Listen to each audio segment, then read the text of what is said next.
It's a pl yeah, it's okay. We have just started recording, and it's a pleasure to be here with all of you today. To be here with my colleagues from the Pride Center and from Migrant Justice. And right now, I want to give the opportunity to my colleagues to introduce themselves. So I'm going to pass the mic to Marita. Hi, everyone. My name is Marita. I'm part of the Migrant Justice team, and I'm very excited to be here today. You can use whatever pronoun you want with me. And I'm going to speak a little bit about the resources that are available. And I'm passing it to my coworker, Thelma. Hi, everyone. My name is Thelma. I work with Migrant Justice. My pronouns are she, her.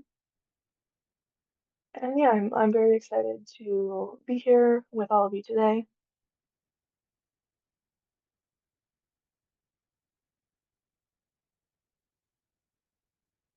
And I'm going to pass the mic to Arthur. Hi, everyone. My name is Arthur. I use he, him pronouns. I'm an advocate at the Pride Center of Vermont, and I work on the Safe Space Anti-Violence team. So we are a warm line supporting queer and trans people who are experiencing violence. I'm very excited to be here with you all.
Perfect. Thank you so much. So we're going to go ahead and get started then. I'm going to briefly go through the agenda. We're going to try to get through a ton of information today. So we're going to talk about a lot of things, starting briefly with a brief introduction to immigration. In particular, the immigration for queer and trans people. We're going to talk about accessing resources and public assistance in Vermont that are available to queer and trans people. Then we're going to talk about the right to live freely of discrimination, including to, in your place of work, in your home, how to access, translation services, that sort of thing.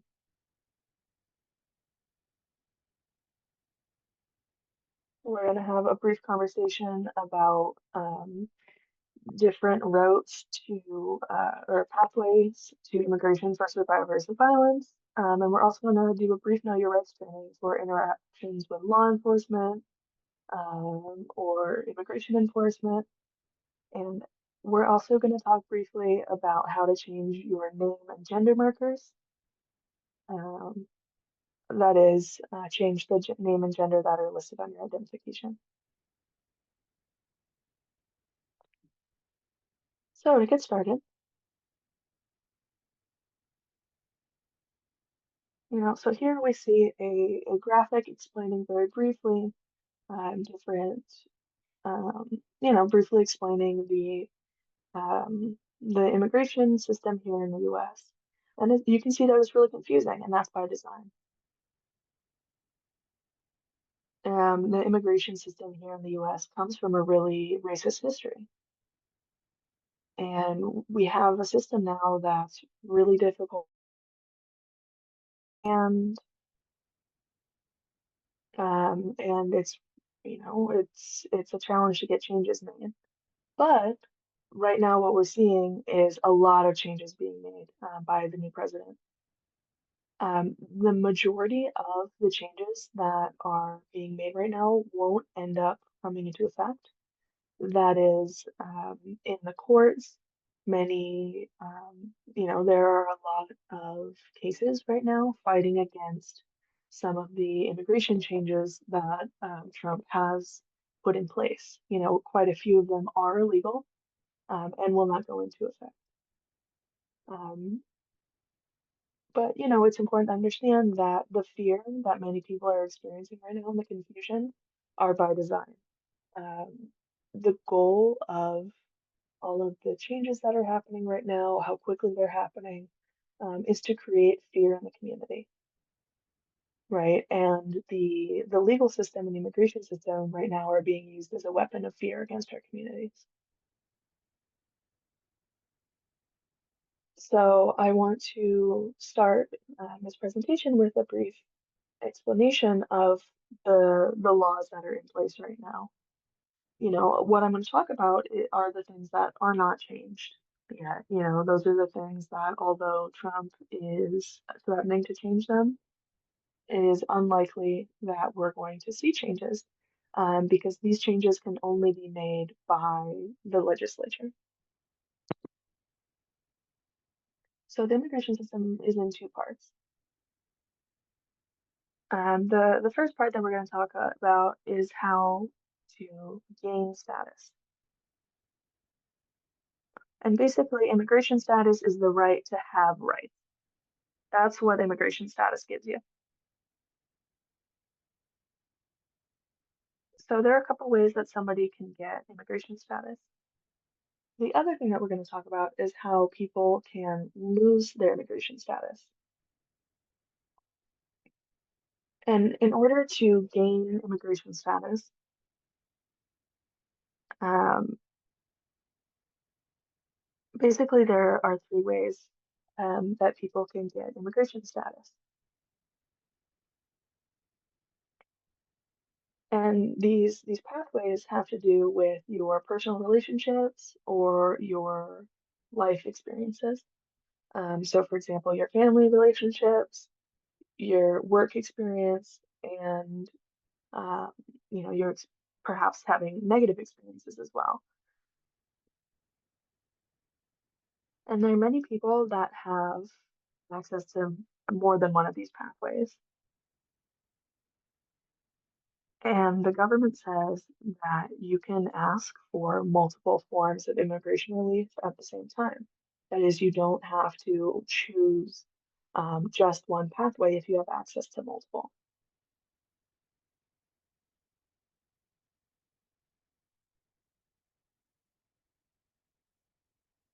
So there, the relationship-based one and labor-based ones are common, but so are the ones related to negative experiences.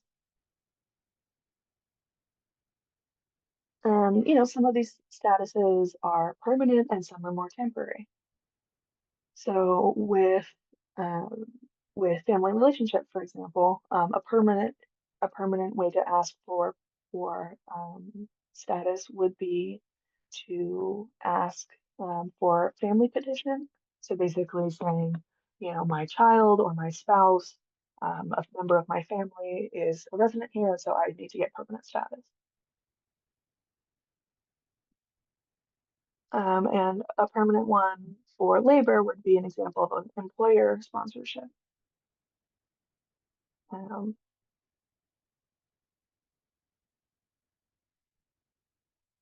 but that said, there are some temporary labor statuses, for example, for the F1 visa for students or H2A for workers.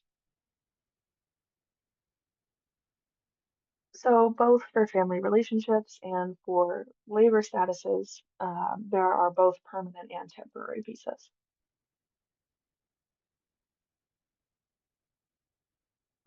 And now this third area of negative experiences is the focus of my organization, which is the Vermont Asylum Assistance Project.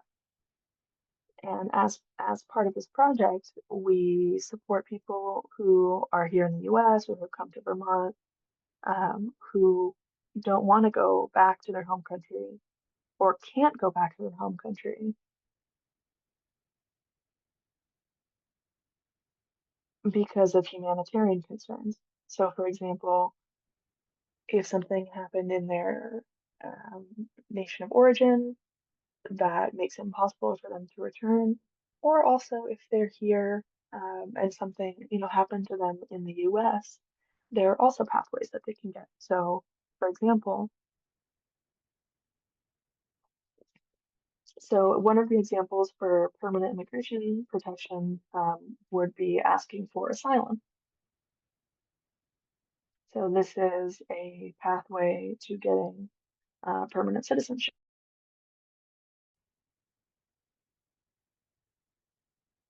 An example of a temporary status, and this is something actually that we're talking about a lot right now, um, because there have been threats made against this coming coming from the White House. And now these are not pathways to permanent status. These are just ways to get temporary protection um, to not get deported in the short term. So these are all ways that you can obtain status.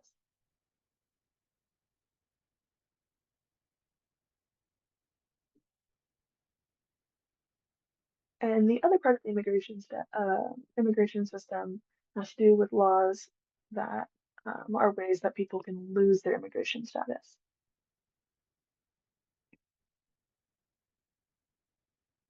There are not, I mean, there are a lot of reasons that somebody could be found removable, or someone might be removed from this country, not for something that not because they did something wrong.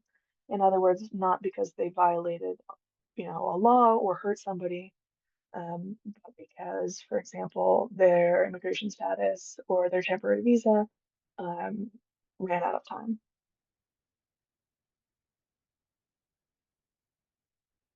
But sometimes as well, it has to do with criminal convictions. But something that's important to understand is that detention is discretional. In other words, that immigration officers can choose to detain someone, or they can choose to not detain someone as they view fit in accordance to the law.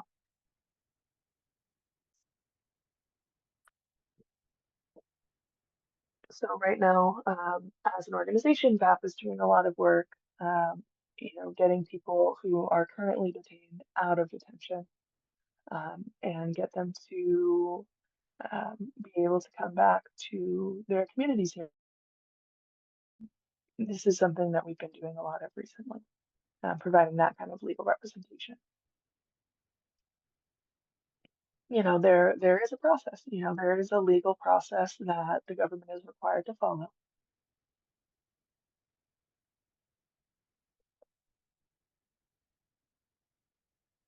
And basically, the more time that someone has been here and the more connections they have to the community, the more due process they have.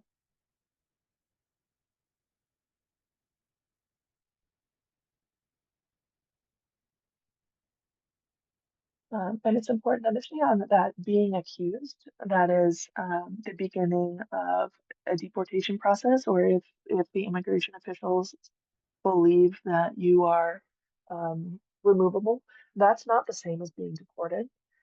So you can be in deportation proceedings without being deported. It's not a done deal.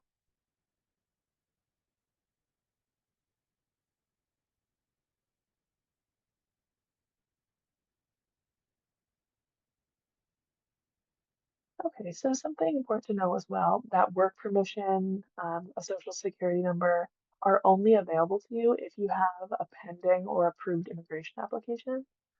In other words, it's not an automatic or standalone benefit. It has to be tied to a status request, or, for example, it has to be tied to trying to get asylum.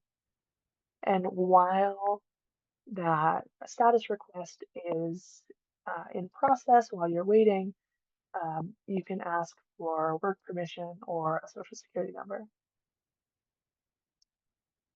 And when it is ultimately approved, then you get, a green card, for instance, and that is something that comes with a work permission. And these are all ways, a lot of the things we talked about, that people seek to find, to have immigration status. And I'm now going to pass this on to the next member of the team Yeah, to give this slide. yeah. So now we're gonna get into queer and trans immigrants. Like, why are we doing an info session specifically for trans and queer immigrants? It's because immigration is stressful, and so is being trans and queer. And when we are living at the intersections of those identities, we can encounter a lot of barriers in accessing resources and interacting with people and feeling safe. So, some of those barriers, as our community, many of us already know, include experiencing violence in both the United States and the country of origin based on someone's gender identity or sexuality. And sometimes, as we know, being targeted by someone for someone's gender identity can be a reason that someone has to go to another country to survive. A lot of trans and queer immigrants feel excluded from both immigrant and queer affinity spaces. A very common experience is that immigrant affinity spaces have specific norms related to gender and what kinds of relationships someone is expected to have. And that can be really exclusionary to queer people. And queer affinity spaces, on the other hand, at least in Vermont, are usually very white and English speaking and American centric. So that can be a barrier for immigrants to find community. A lot of trans and queer immigrants have faced discrimination in housing, healthcare, employment, and education. As Jill mentioned before, and as we'll go into more details later, immigrants don't have access to a lot of resources that citizens would otherwise have. And that makes options very limited, especially when people are experiencing poverty and houselessness and just trying very hard to survive in a hostile place. Next slide, please.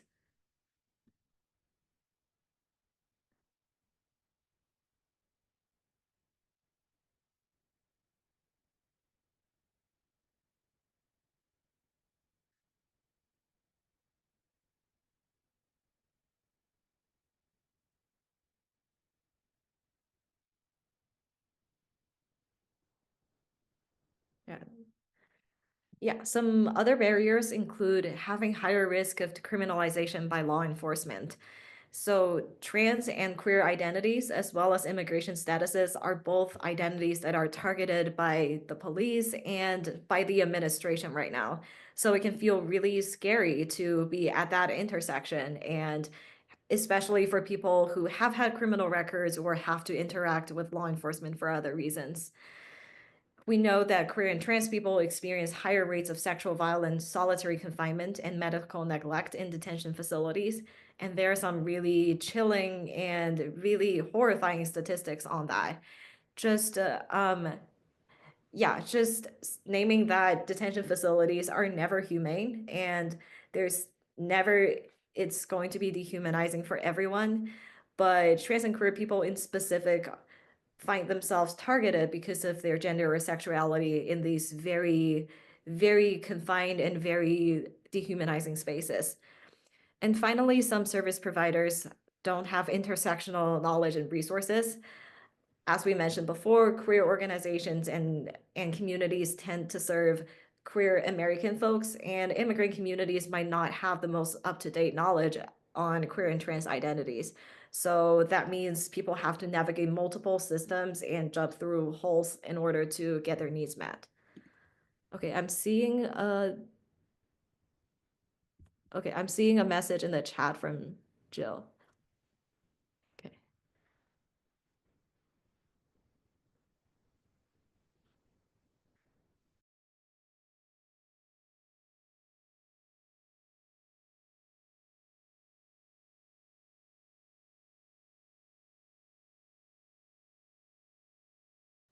Okay, I'm ready for the next slide.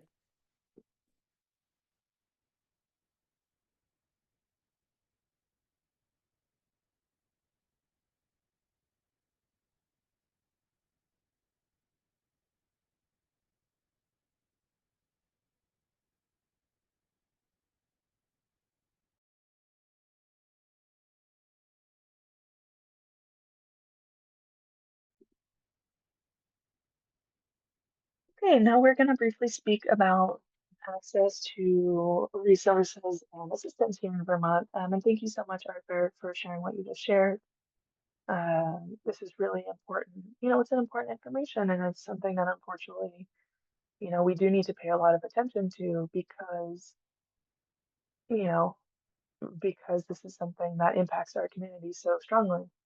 For example, a couple of years ago, we we lost a member of our community, a trans woman who was detained and brought to a men's detention center where she experienced physical and emotional abuse, and also, was denied access to medications.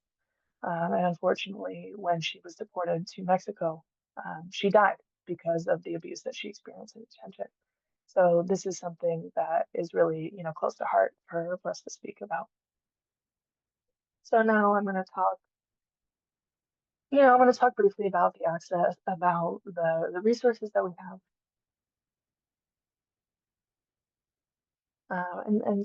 Frankly, the resources for queer and trans immigrants and for immigrants broadly in the state are limited. They're not as, far-reaching or accessible as they need to be. Um, so, Migrant Justice, for instance, can help connect people with solidarity housing, where an ally might be able to provide emergency support. Um, Also, there are some shelters that are somewhat accessible to queer and trans immigrants. We do see, frankly, a lack of understanding and of information and access in some of these shelters. But that said, there are a lot of shelters in Vermont, and some of them are quite accessible and have good access to language services and are safe for queer and trans people. So there is a link on the slide. Um, and this is something that, as migrant justice, we fight pretty hard, to get people connected. So for example, there are hotlines available for people who need, for example, emergency support for housing, but, maybe they don't have interpretation services. So that's something that migrant justice provides sometimes. Um, and there is a lot of state assistance for things like food, housing, access to fuel for heating the home. But it's important to understand that immigration status discrimination, in other words, discriminating against someone because of their immigration status, is legal for the provisions of this assistance. So most state benefits like food, fuel, housing require that someone be a qualified immigrant. In other words, that they have certain statuses that make them qualified, quote unquote, qualified to receive these benefits. So, for example, or people with asylum or people with refugee status. And this is something that, Vermont has tried to broaden access generally, but courts haven't ruled yet on newer state terms like person seeking asylum, for instance, which comes from Act 96 for housing tax credit, or, the language of qualifies as a refugee as opposed to has refugee status from education aid bills.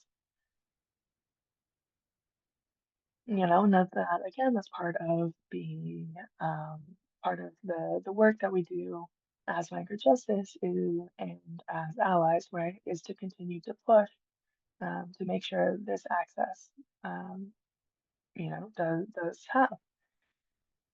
But that said, there are some projects or some resources, some organizations that go above and beyond what the law requires to support the community. So, for example, the Open Door Clinic in Addison County in Middlebury has really great resources for queer and trans community members for healthcare. So, for instance, they can help with gender affirming care.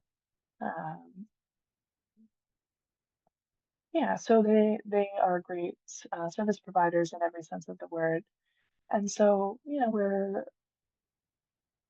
we're working to continue to find more resources like the Open Door Clinic, um, throughout the community, and hopefully there's gonna be more organizations, more spaces where our community members are welcomed and served. Um, but that is an ongoing need that we see.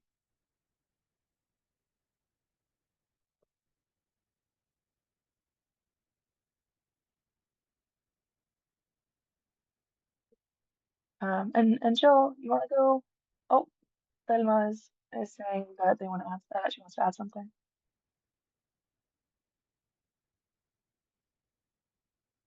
Yeah, and I just want to make sure that people understand that, with Open Door, for instance, they do provide good medication, they provide the education, all of this stuff that's needed. Now I'm going to get in a little more detail about the specific resources and assistances that are available in Vermont.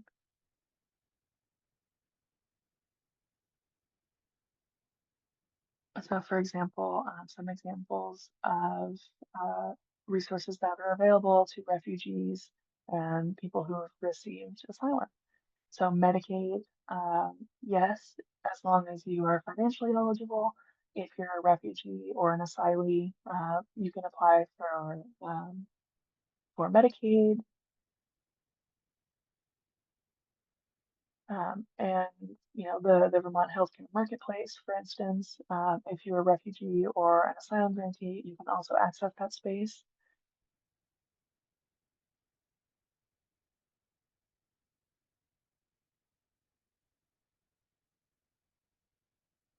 Yeah, and also, there's certain tax credits that you can access, assuming that you're financially eligible. Various monetary subsidies, that sort of thing. For example, the program that's called Reach Up.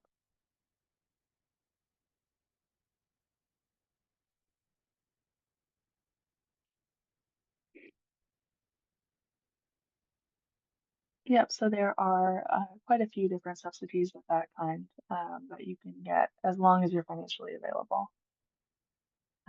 Like WIC, for example, access to food stamps. Oh, we're switching around slides accidentally. One second.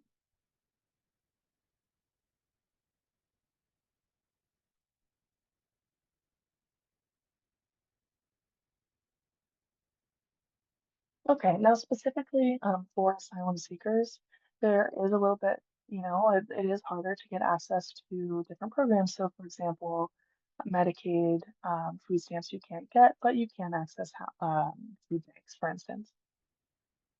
Um, and now we are going to switch over to the next slide. Thank you so much, Marita.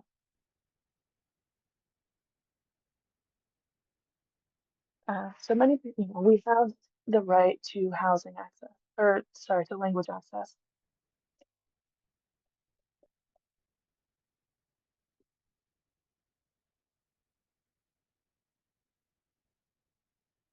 Yep, so under Title 11 of the Civil Rights Act, Department of Justice regulations, executive orders, any organization receiving federal funding must have a reasonable plan to provide language access for people with limited English proficiency.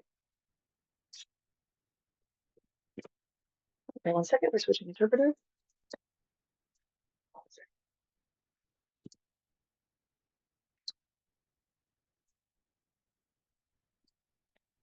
So what does that mean is that organizations that are receiving federal funds, they have to have a plan to sustain reasonable access for the communities, including members of the community that are not fluent in English. They have limited English proficiency. And the definition of this is not something that people like, but it's just like limited English proficiency. It could be because it's not your first language, or it could be because there are other things that you cannot communicate in English completely. But what it means, it doesn't matter which language do you speak. Um, you just speak on your own language, and they have to provide qualified interpreters. And they need to have a plan for doing all this. Translating vital documents, training the staff on language access obligations so they can serve the community and they can guarantee that the community has access to language that is with equity. The problem is when someone has a problem accessing a program, there is no way to put a complaint in the court and then receive something because of that. Just an example, you're gonna receive money because of the damage of the experience, of the harm of the experience, because the law says that the most of the time the solutions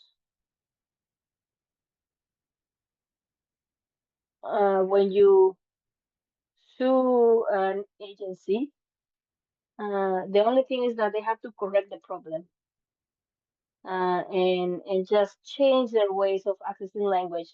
There is not a perfect legal system. There is no right without remedies. The good thing is that the Vermont is taking seriously um, the barriers about access to language that is happening everywhere and taking care of human beings. They are trying to give more protections for uh, in the state services. First, we know that the federal government is finishing many programs. They are cutting their funds to a lot of state programs. That's one thing. Another change is that Trump is closing a lot of offices that address civil rights. So there are no federal workers to receive complaints, to search for remedy. But here at the state level, we are fighting to keep this support, to be able to investigate and do research and bring remedy when there is harm for the lack of access to language. Agency is called the Office of Racial Equity, and the other is the Vermont Human Rights Commission. And you can put a complaint if you have problems in a state program without good access to the language. These two agencies could investigate your problem and provide assistance so you can have some remediation, and maybe get the access that you needed. And this includes any kind of programs, like public programs, the ones that Marita described, and also hospitals, schools, legal services, and our project for asylum seekers. We have a plan that you can access my services because I receive federal funds and also many organizations in the communities that part of their mission is social justice. So they can do the work to give access to language. I just want to give the opportunity to migrant justice because I know they work as interpreters. If you want to share something with about this,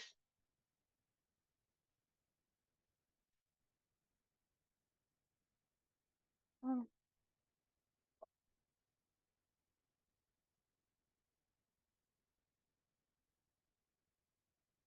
so all that kind of protections against discrimination, there are federal laws and state laws. The federal laws give you protection against discrimination in your home, included renting, buying, searching, um, financial aid to buy a house, search a house,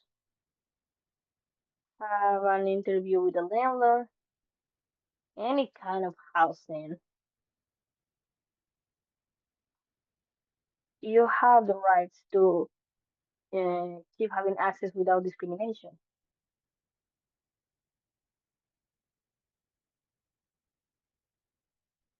And who does that? If the bank is giving you a loan, the bank cannot deny you a loan or to work uh, for protective classes like identity, your body, your experience, your gender.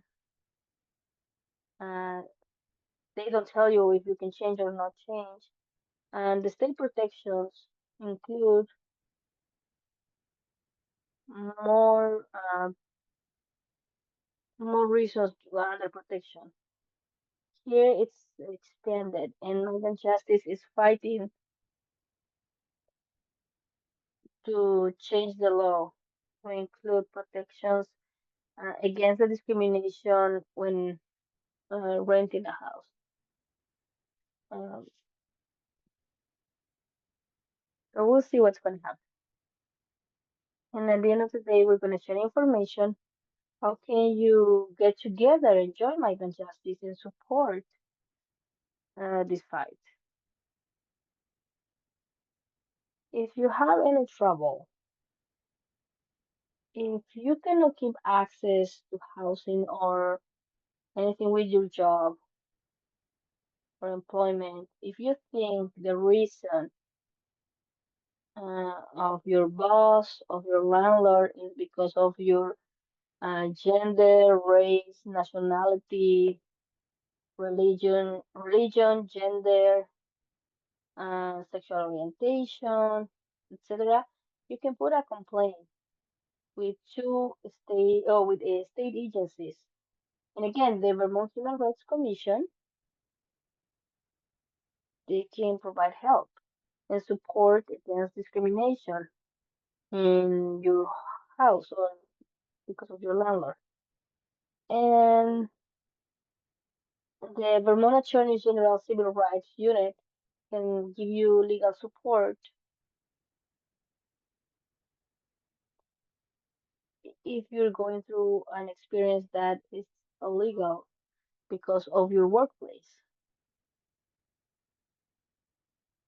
And if you're not sure what kind of discrimination you're facing or which agency you need to go, you can talk to Legal Services Vermont.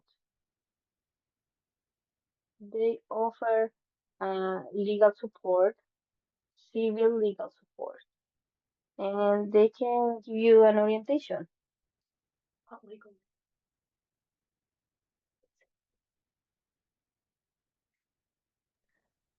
Okay, now we just went through some introduction of the structural issues that immigrants and especially queer and trans immigrants usually face, like language access and access to fair employment and housing and stuff. And now we're moving on into more of the interpersonal, like micro level stuff. And unfortunately, queer and trans people and immigrants face a higher level of interpersonal violence, and that can include sexual assault, dating violence, domestic violence. And we will be going into some details about those experiences and how to respond to those. And just recognizing that this can be a very heavy topic for a lot of people and can be very triggering. So if you need to like head out for a little bit or just do whatever you need to take care of yourself. So we know that there's high prevalence of sexual, domestic, and hate violence for queer and trans people, especially for trans women of color. A lot of queer and trans people have experienced these kinds of violence based on like the way they present their gender, the clothing they're wearing, or because of other people's assumptions of femininity and masculinity. And all of this can be really harmful. And unfortunately, queer and trans experiences are oftentimes made invisible in traditional sexual and domestic violence support spaces. That's because a lot of domestic violence shelters started off from the last century with cisgender white women who were abused by cis men. And that kind of narrative have changed a lot. A lot of organizations, especially in Vermont, are taking trainings and reshaping their programs to make them more inclusive to queer and trans people.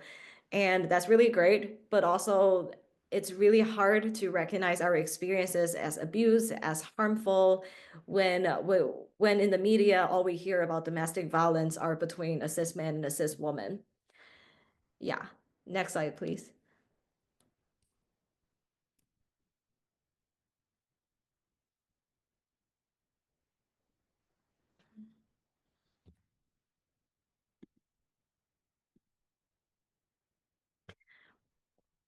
Yeah, there are also additional barriers to seeking support.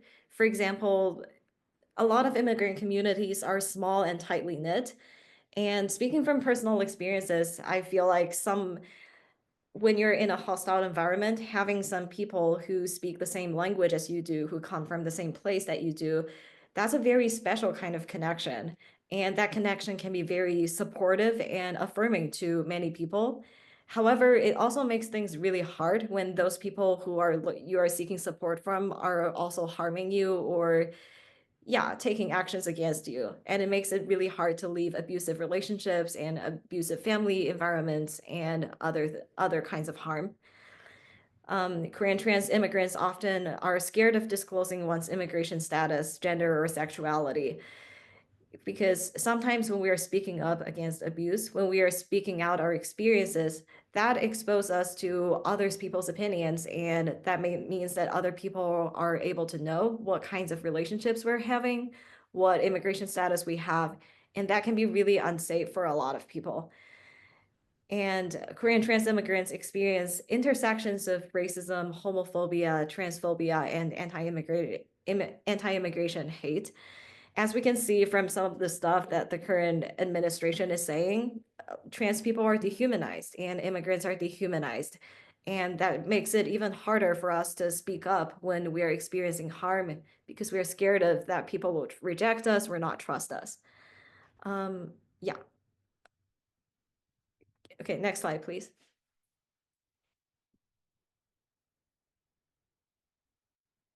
Yeah, I know we just went through a lot of really heavy information.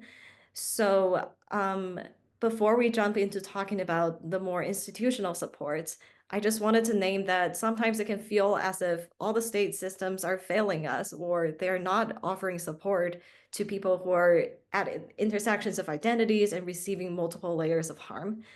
And so I wanted to invite us to take a pause and just reflect because all of us are part of making the community safer for queer and trans immigrants.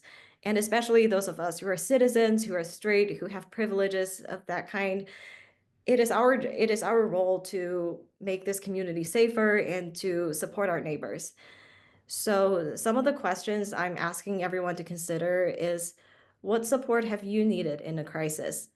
Doesn't have to be immigration or gender, sexuality related. Just when you're in crisis, what kind of support would you want from people? And what can we offer each other as family members, friends, neighbors, or community members? What skills do you already have? What do you want to learn? If you're a service provider listening to this, I'm inviting you to step out of your role as a service provider for a moment and just consider, like, what would you do as a human being when someone close to you is in crisis?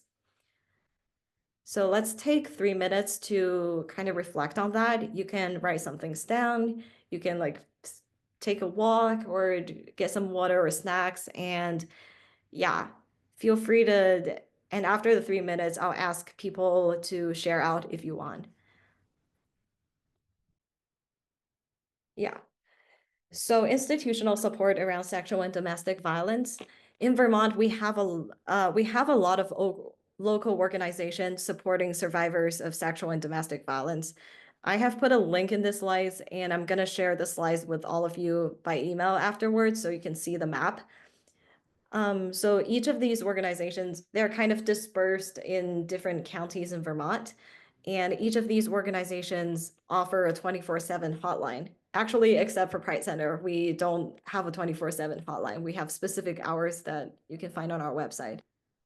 And that 24/7 hotline, you can be connected to an advocate. And an advocate is just a person working at those organizations who have information about housing, about legal resources, or just know more about experiences of sexual and domestic violence, who are able to help you navigate the many feelings that can bring and also refer you to the resources that you're looking for.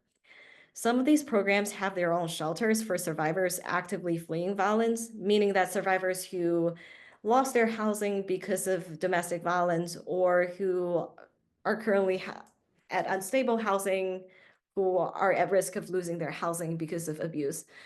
And these shelters are usually more home-like house environments that are different from motels. And usually in our experiences, those shelters are typically more comfortable to stay in than motels, which can be very isolating. And some of the programs also reserve their own additional motel rooms. Sometimes the shelter are full. There are always a lot of people who are needing them and not enough spaces. And these programs can connect you to hotels that they reserve for free. And I've checked in with some of these programs about their specific requirements for documentation. And most of these programs, all of the programs who have gotten back to me so far don't require any documentation to access their shelter. So their shelters would be available for undocumented people or people who don't have legal statuses staying here. Many of these programs have interpretation available through language line, which is a phone line. So when you call the organization and speak to an advocate, they can invite an interpreter over the phone to join the conversation. And that is not ideal. And unfortunately, a lot of these programs don't have their own advocates who speak other languages that are not English. So but I think most of the programs are able to work with you in getting an interpreter, or some of them might be available to help with the cost of getting an interpreter if it's related to supporting someone who is experiencing violence. And all these programs are confidential, meaning that advocates have crisis worker privilege. Crisis worker privilege is a kind of legal protection of what information you're sharing. So you and the advocate can refuse to disclose your communications and records in your conversations, including in court settings. So that means if you do choose to disclose your immigration status, which you never have to, that status or anything else that you share in your conversation cannot be used against you in court. Next slide, please.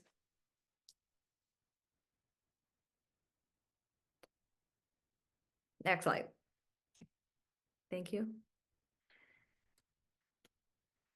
Yeah, another institutional support that a lot of survivors of violence have chosen to use is emergency housing or motel room through economic services. Unfortunately, I have called economic services to check. They're not accessible to many immigrants because they specifically require a social security number. And for the people who do have a social security number and are able to access that, if you are a survivor of domestic or intimate partner violence, you have 80 days maximum in a year of staying in a hotel for free. And to do that, you have to visit your local economic services office in person. And this system also requires the survivor to be working with a sexual domestic violence support program. So what economic services will do is that they will call the program to confirm that you are working with them. So it is a very flawed and very broken system that is very deeply inaccessible to many people. But I'm just putting it out there in case anyone is interested. Next slide, please.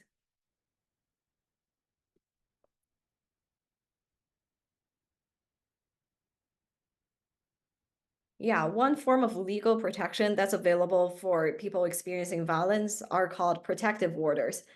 They're called protective orders in Vermont, and they're called restraining orders in some other states, and sometimes those words are used interchangeably.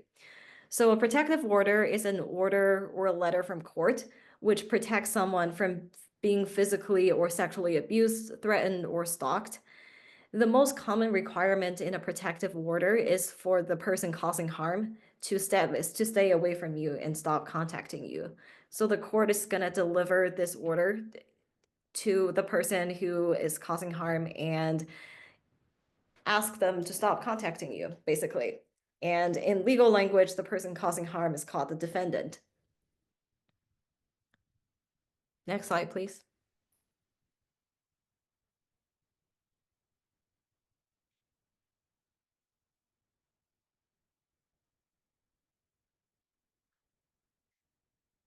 Yeah, so is it safe to file a protective order as an immigrant? Well, safety can mean many different things. And I just wanted to mention that even even for systems that are safe for immigration purposes, people can still feel very unsafe for a lot of reasons. It's really hard to recount your most painful experiences to court or to the police or to other service providers, even though they might not discriminate against you based on immigration, or they are not supposed to discriminate against you based on immigration. So it's really important for us to know what's available in current systems, and also just like never pressure yourself or other people to access those systems that can feel very unsafe. So just related to immigration status, protective orders are civil orders, not criminal orders. So after the order starts, the defendant, who is the person you're filing the order against, will not be automatically charged with a crime, but they will be charged with a crime if they violate the order. For example, if the person decides to text you again over the phone, which they're not supposed to do, or if they choose to get very close to you in a street and talk to you. That's an instance of breaking the order. And in that situation, this system will require you to contact the police in order for this protective order to be enforced. And yeah, for protective orders, you can request confidentiality of records. And Jill, do you want to go into more depth in the legal aspect of things?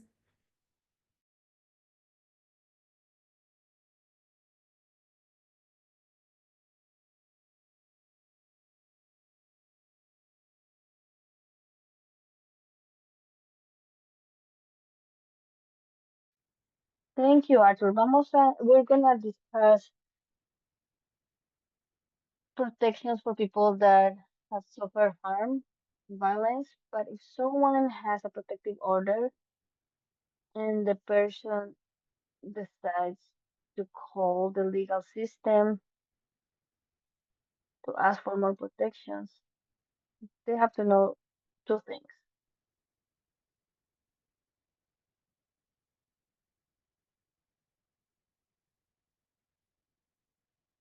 If the defendant, the person causing harm, that person could face more risk with the immigration enforcement. It could be deported for not having a status or because they receive a criminal charge linked to the domestic violence. That's a reason why somebody could be deported. So you should know that the system can change from a civil order to a criminal order, has consequences.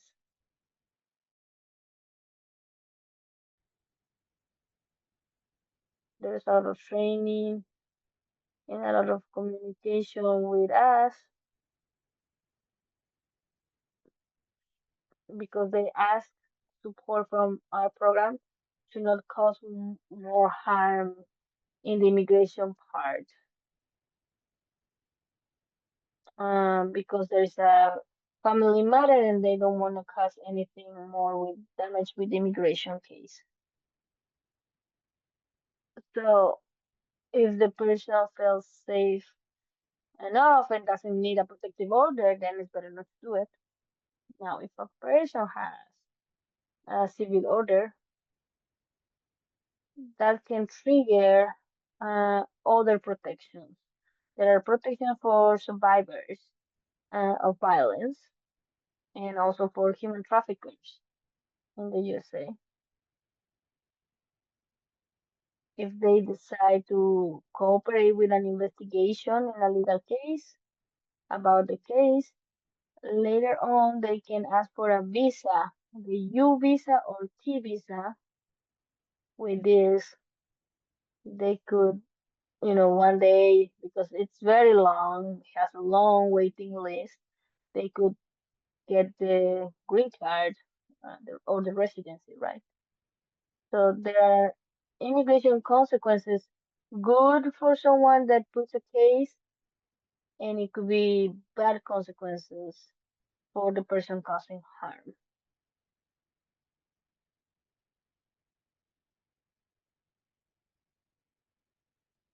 Yeah, so we're a little bit behind on time, so I'm gonna fast forward through this part. There are three main types of protective orders, and that is the relief from abuse order, order against stalking, or order against sexual assault. And the main difference between the three types of orders is who is the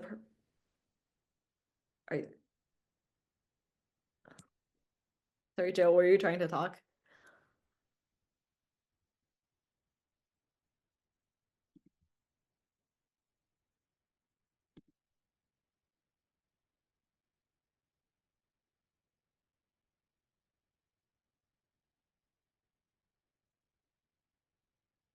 Are we ready to continue? Yes. Okay. So there are three types of protective orders, and the main difference between the three types is who is the person causing harm to you and what are your relationships. So if they're a family or household member, that usually qualifies for relief from abuse order. And if it's someone other than a family household member, like a stranger or like a coworker, that would qualify for a order against stalking or order against sexual assault, depending on the specifics of the situation. And you can ask for an order by mailing or emailing the required forms to the court, or in some cases, you can fill out an electronic form. Again, the links are included in the slides, and I will send them out after this session. So we're almost done. We had a break, but before, I want to summarize what are the humanitarian ways that are viable for people that had faced bad experiences on their country of origin or here in the USA since they arrived. And I had received some questions from chat about this, but now we're gonna give a summary about everything. And at the end, I'm gonna share my website with the link. So it has more information and there's a podcast and other things. If you want to learn more with more detail about these protections and legal protections, you can go there. So as I mentioned at the beginning, in my project, we focus on this humanitarian support. Uh, and for people that have experienced terrible experiences, and the laws are complicated, and there are a lot of steps needed to go through the process. And that's why a lot of private lawyers don't like to do this, because it can take plenty of time, more than a private attorney can offer to you. And it's very difficult to charge for the time as a lawyer that you're using, because I don't know how many hours I'm gonna be working on your case. So I search for funds, grants, foundation support. My colleagues and myself, we offer these legal services for free. Before Trump, there were more people needing legal support, and there was more people than lawyers, and now that is getting worse. But every day we are getting ready with new structures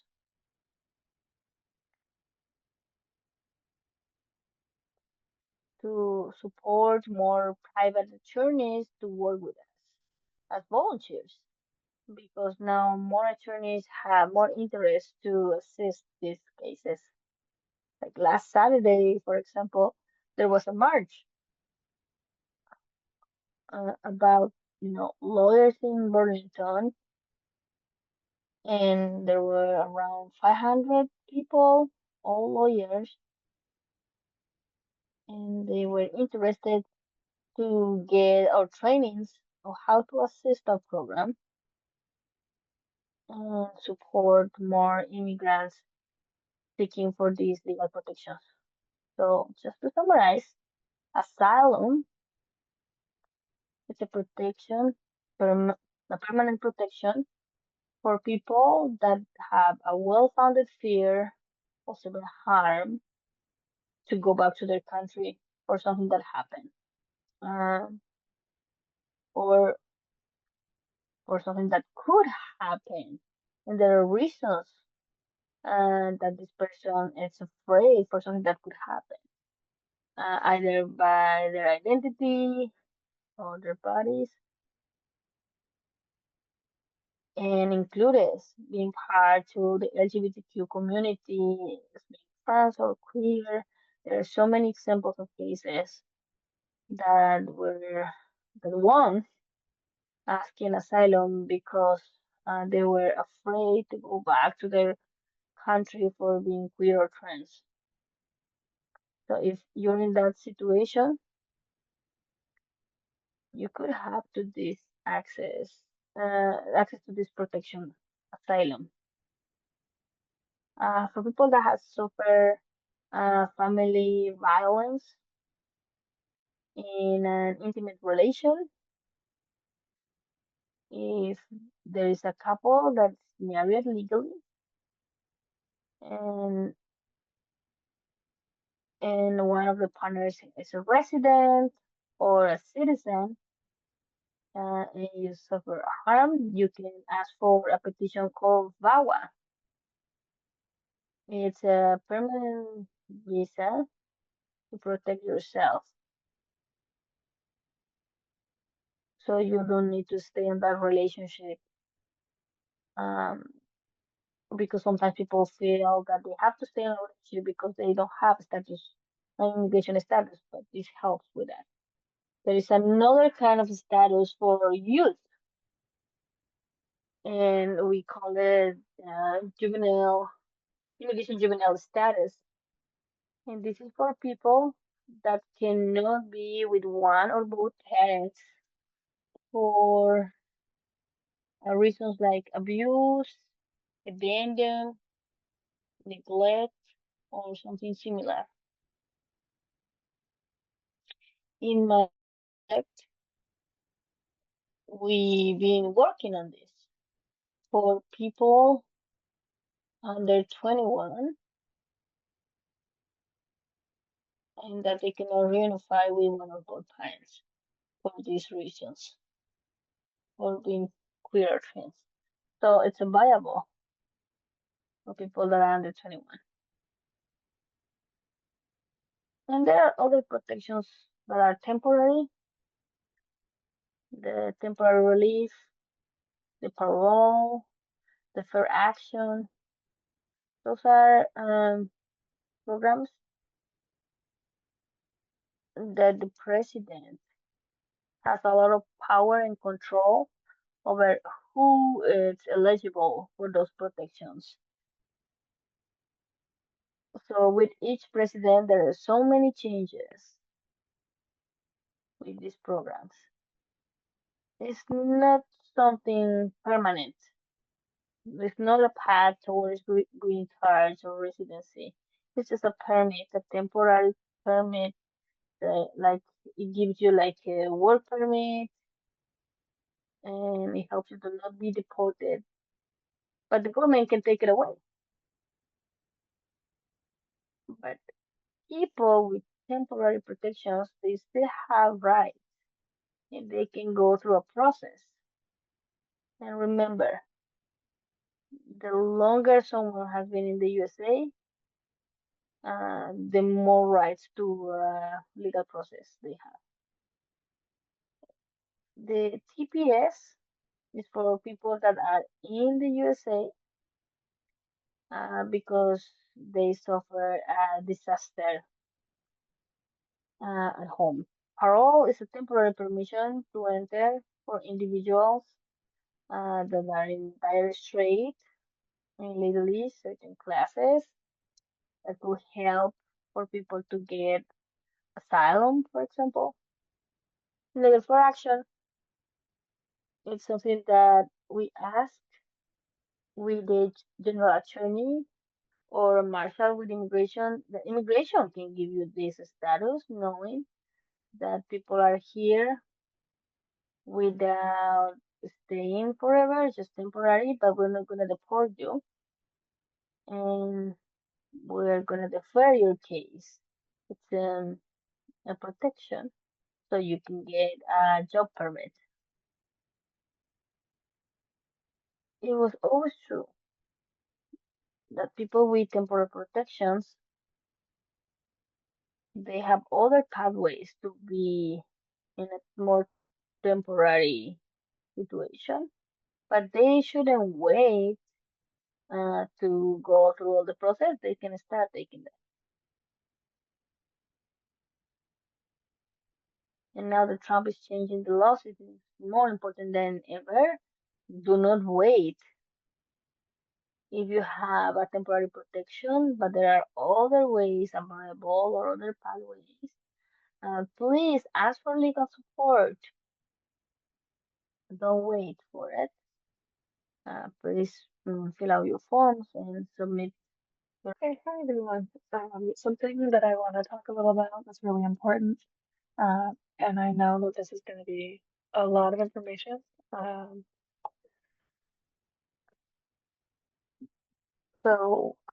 want to make, but it's a lot of information, but it is really important. So, if anyone has any questions, please feel free to interrupt me.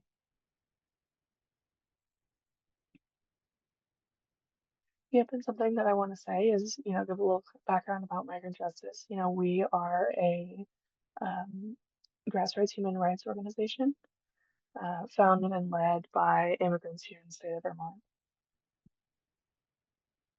And we've had a lot of victories.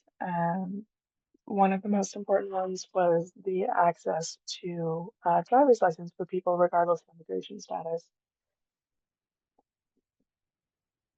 which is really good, and it gave a huge amount of independence and flexibility to the community. But it also meant that there were more people, more immigrants on the road, and we saw, unfortunately, a lot of racial discrimination on the part of um, police Yeah, so we saw a lot of racial profiling by police officers where they would stop people of color and assume they were undocumented and then um, call immigration enforcement. And so we were able to get a law passed that created a policy called the Fair and Impartial Policing Policy, which basically is designed to uh, limit the collaboration between local law enforcement and immigration. And this is something that is the collaboration between local police officers and immigration officers. You know, this is something that we've seen all over the country, and unfortunately, it's something that's increasing and really putting our community at risk. So the fact that we have this protection here in Vermont is really, really important. Um, you know, and it's really important to understand that this protection exists and is really strong here in Vermont. You know, and everything that we've been seeing with the increase of hate and divisions in our communities makes it so that our communities, so that we as immigrants are afraid or don't want to leave the home, leave our work site, and so we end up, you know, being forced to stay in the shadows. And so part of the huge benefit of this law, of this policy rather, is that it helps us leave the shadows protected when we're out and about.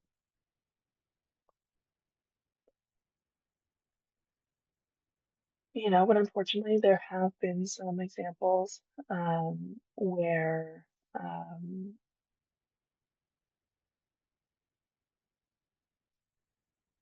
yep, so we have unfortunately seen some cases in which the local law enforcement officer has violated the this policy. Um, but the you know the good thing with that is in the couple of times that we have seen this happen, where the fair and impartial policing policy gets violated, the community member, the immigrant that was targeted by this violation of the policy, was able to sue the police officer you know, and win a significant amount of money, you know, thousands of dollars um, in this lawsuit, right? And so it is really, really important to understand that this is a strong policy. Um, you know, it is a policy that we have won that we continue to monitor, and you know, helps keep us safe. You know, there are a couple of loopholes, so it's important to do the research and understand what those couple of loopholes are. It keeps you know, it keeps immigration enforcement and local law enforcement working together. Are there any quick questions here before I move on? Okay, so in the interest of time, I'm going to go a little bit quickly.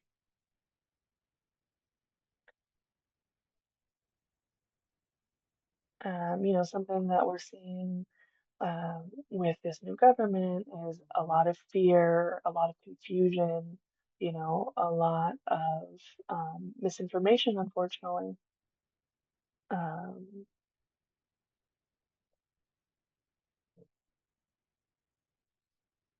you know, but you know, we're starting to get to the point where the information is now, you know,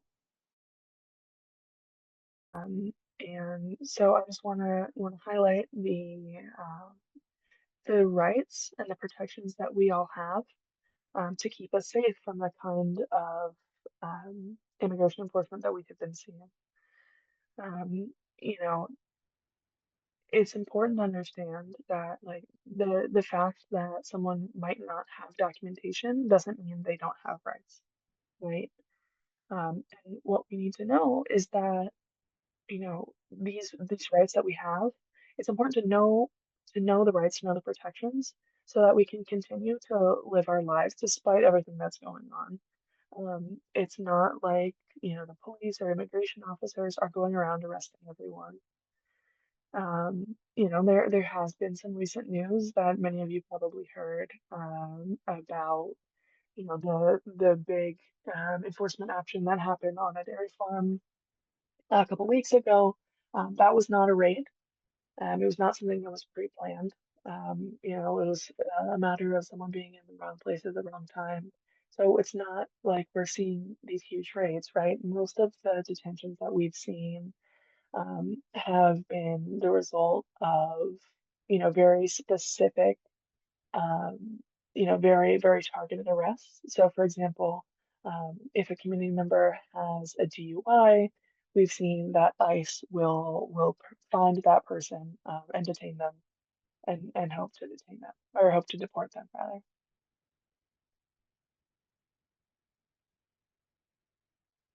And regardless of that, it's still important to understand the rights that we have, right? Even though we're not seeing these big raids. So right now, I'm going to go over this flyer that you see on the right-hand side of the screen. And basically, these are the rights that everyone has, regardless of immigration status. And the steps we're going to talk about work in. Sorry, I'm going to sneeze 1 second. Oh, okay, we're good. So important to know that the protections I'm about to talk about apply in the home, in the car, wherever these protections apply. Um, the immigration officer needs to have probable cause in order to detain somebody or yeah, to detain them. And then the fact that someone might, have brown skin is not probable cause, right? So these are, you know, this means that they need to have a specific probable cause, you know.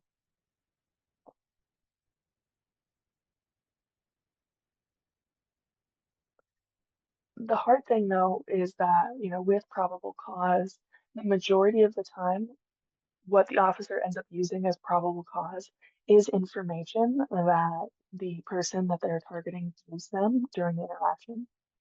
In other words, during the original stop, when the officer, pulls someone over or starts to talk to them, they don't actually have probable cause. And so they start to ask questions, and the person who's being targeted doesn't know that they have the right to remain silent. And so they end up giving the officer the information that becomes the probable cause. So it's important to understand the rights that I'm going to talk about, for example, to the right to remain silent. So I'm going to give an example, right? So I'm driving and suddenly I see a border patrol officer behind me. They put their lights on. And so I pull over, turn the car off. First thing I do is lock all the doors and open the window just a crack so that I can hear the officer and potentially, if they have a warrant, they can pass it through, but it's not open enough that the officer could like put their hand through and call me out, or um, force me out of the car. And something that we always recommend is that if you're in the situation that you call migrant justice. We're able to help, talk you through what's going on, right? We're able to say, okay, here's the right that you have. Let's talk through this together, and just be that supporting voice. Oh, can you please go back a slide? All right, perfect. Thank you.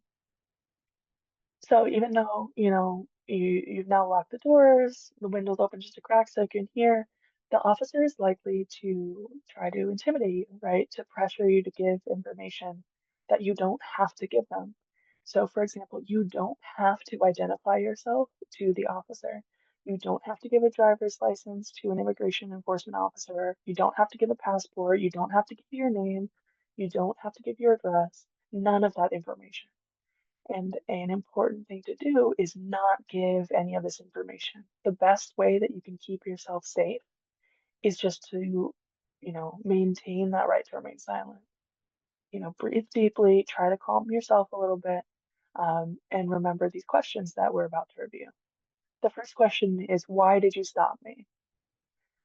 And, the officer might be like, oh, well, this happened, this whatever happened. They might give a bunch of excuses, but they need to give you a good reason, right? And so the next thing you want to do is ask, am I free to leave or are you detaining me? And if they say, you're free to go, you're not being detained, go ahead and get out of there. If they if they say yes, you're being detained, then you want to ask, what is the probable cause of my detention?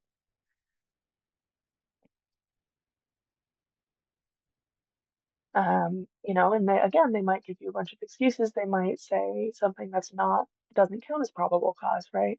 Like, oh, well, I saw some people walking by, suspicious, whatever it may be. So, something important to do is ask if the officer has a warrant signed by a judge.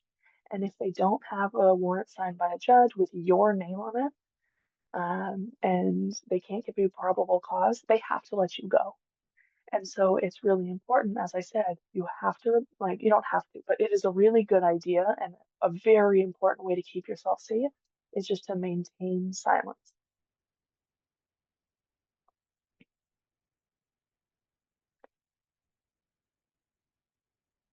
And if they do have an order, a warrant with your name on it, signed by a judge, that is, as I said, your name signed by a judge.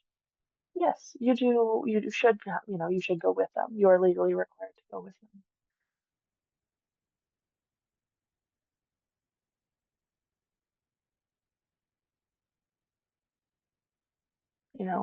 And we've seen cases recently where, um, unfortunately, the officer has continued to, even without probable cause, have continued to bully individuals until that person gives the officer the information they need.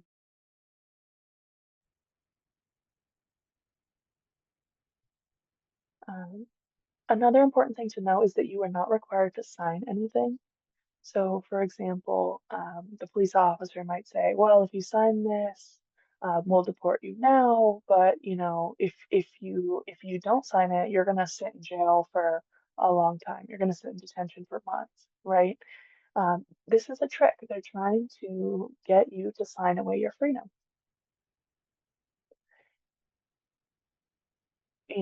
You especially if you don't have any kind of criminal record or anything. A lot of the time, they might not be able to deport you at the end of the day, right? And so what they're trying to do by trying to force you to sign something is trying to get you to self-deport.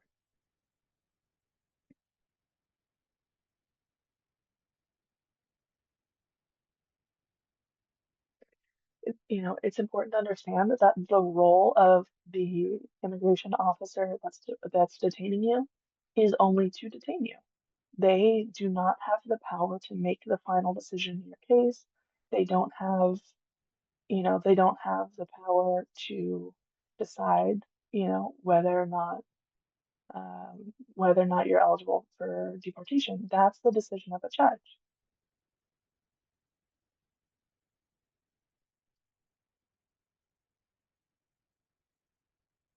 And if you have been detained, there are a lot of resources. There's a bail fund called the Vermont Freedom Fund.